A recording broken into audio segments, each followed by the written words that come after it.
Today's lesson is writing two-step equations. Our goal is that we can write and solve two-step equations. In the kingdom of Monterrey, the ambassadors carry diplomatic pouches. The contents of the pouches are unknown except by the ambassadors. Ambassador Milton wants to send $1 gold coins to another country. $1 coin is represented as this gold circle, and the diplomatic pouch is the purple pouch. His daughter Sarah is a mathematician. She helps him devise a plan based on equality to keep track of the number of $1 gold coins in each pouch. In each situation, each pouch contains the same number of $1 gold coins. The number of gold coins on both sides of the equality sign is the same, but some coins are hidden in the pouches. Try to find the number of gold coins in each pouch. All right, so here we have Sarah drawing this picture. Each pouch contains the same number of $1 gold coins. So we've got to figure out how many are in each purple pouch. So the way that I like to do this, that I think is helpful, is first we cancel out, or we take away, the gold coins. So the way I do this on here, since I can't actually physically move them, is to cross them, like put them together, and I kind of cross them out. So we've got these right here, we cross them out, okay? So those are gone. So now I have 3 pouches left. So my 3 pouches would be 1 pouch, 2 pouch, and the 3rd pouch. So each pouch, how many gold coins are in each pouch? 2 coins. Okay, and we've kind of explained our reasoning in the pictures above. All right, for each situation, find the number of gold coins in the pouch. Write down your steps so that someone else could follow your steps to find the same number of coins in a pouch. Okay, so if we look here, okay, we have 3 pouches equals, or 3 pouches plus 3 coins equals, we count them 1, 2, 3, 4, 5, 6, 1, 2, 3, 4, 5. So we've got 30 coins on the other side. So we've got 3 pouches plus 3 coins equals 30, right? Okay, so if we cross out our 3 here, cross out 3 here. Okay, now we've got to figure out how we're going to group these.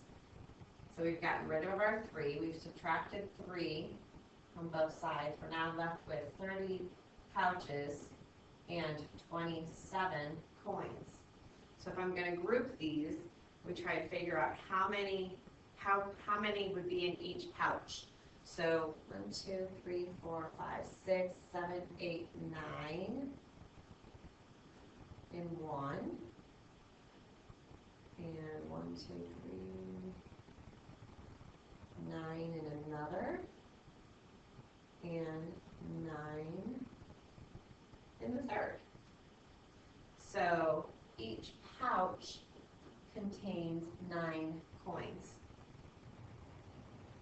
Okay, and lastly, we have 2 pouches plus 4 coins is equal to 12 coins.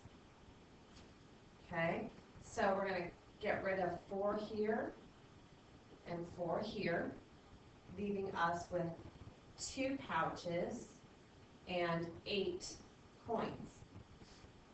And then we have, so there and there. Each of those would represent 1 pouch. So 1 pouch contains 4 coins. All right? Hopefully that's easy enough to understand. Now, we're going to kind of make it a little bit more abstract. Translate the following statements into equations and then solve them. So your first one, the sum of 4 times a number and negative 6 is 14. So the sum, so that tells me I'm going to be adding, of 4 times a number, so 4 times a number, and negative 6 is 14. Is equals. Okay. So now, not quite the same as what we were doing before, but if we translate this back to what we were doing, over here, whatever we did on one side, we did on the other, right? We got rid of 3 on, wish you guys could see what I was pointing at, but we got rid of 3 right here, right? Okay, so then we got rid of 3 right there, okay? So let me undo that before I confuse us. Okay, we'll go back here. So now, I want to get rid of this negative 6. I undo that by adding 6 to both sides. So now, I'm going to be left with 4x on one side and 20 on the other, because 14 plus 6 is 20.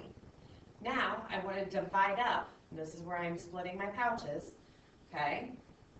Divide by 4 on both sides, and I've got x equals 5. All right. Now, on to my next one. Okay. The difference of 6 times a number and 9. So since the difference is first, right here, I know I'm going to be subtracting. 6 times a number and 9 is negative 3. Okay, so it just kind of flows if you listen to the wording. So, again, I've got this negative, or this subtracting 9, so I'm going to add 9. Anything I do on one side, I have to do it on the other to keep them balanced, just like I did with the pouches, okay? The pouches and the coins. So now, these are going to cancel out. I'm left with nothing here, right? So I've got 6n. I personally don't like this 0 here, so I usually don't put it there, but just so you guys can see, negative 9 plus 9 is 0. And 6n on one side, negative 3 plus 9 gives me 6. I divide both sides by 6. I'm splitting up my pouches. N left here, because 6 divided by 6 is 1, or 1n. And 6 divided by 6 is 1. Okay? Easy enough. And my last problem is 7 subtracted from the quotient of a number, and 2 is negative 6. So 7 is being subtracted from the quotient of a number, and 2, so quotient tells me I'm dividing, that's that too.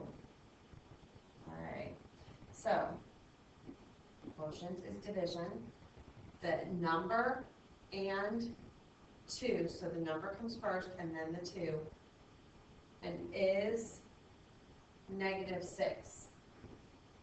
Alright, so I've got to add the 7 to both sides, get rid of it, because first I've got to get my variable part of my, this part right here by itself, right? So to do that, I've got to get rid of this subtracting 7. So I do this. Negative 7 plus 7 is 0, so I'm left with n over 2 equals negative 6 plus 7 gives me 1. And then n divided by 2, well, I undo division by multiplying. Okay, so 2 times 2 is, I'm sorry, this is dividing. Sorry, 2 divided by 2 gives me 1, so I'm just left with n on this side, and 1 times 2 is 2. Now, in all of these, I should go back and put my number in and check it. So if I have 2 divided by 2 is 1, 1 minus 7 is negative 6, so that checks. Real quick, let's just plug our numbers back in to check. I should have done this as I was going. So up here, I've got 6 times 1 is 6, minus 9 is negative 3. And scrolling back up, I've got 4 times 5, which is 20, plus -6, which is 14. So my answers all check out. I hope you enjoyed our lesson today. If you have questions, please check with us when we see you. Have a good day.